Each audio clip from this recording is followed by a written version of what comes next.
In today's video, I'm going to teach you how to connect your account using OAuth through the settings menu.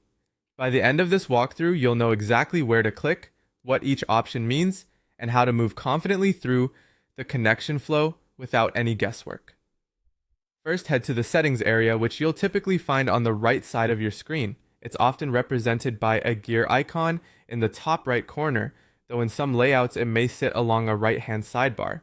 If your window is narrow, or you're on a smaller display, parts of the interface may collapse into a menu, so expanding the window or opening the main menu can help.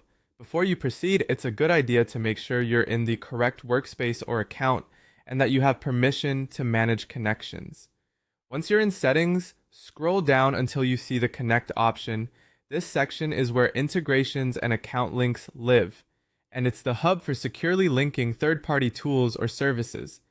If your settings are organized into categories, Connect may appear under headings like Integrations, Connections, or Linked Accounts. Take a moment to read any short descriptions you see here. They're usually helpful hints about what will happen next. Inside Connect, choose the onboarding option. Think of onboarding as your guided entry point. It's designed to prepare your account for a clean, secure connection by confirming the basics and aligning any initial preferences. This helps ensure you don't miss items that could cause hiccups later. If multiple onboarding paths are visible, select the one that matches the service or environment you plan to link, keeping your setup tidy and intentional. Finally, choose OAuth as your connection method. OAuth is the industry standard way to grant access without sharing your password directly with the app you're connecting.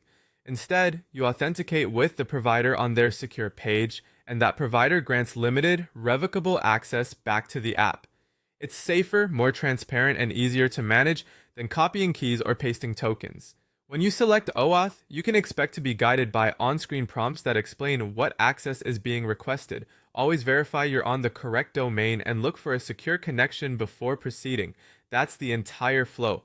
Open settings on the right, scroll to connect, go into onboarding, and choose OAuth. Follow any on-screen guidance from there, and you'll be set up with a secure, modern connection method that's easy to maintain. If something doesn't look right, pause and review the prompts. Clarity and security are the priority.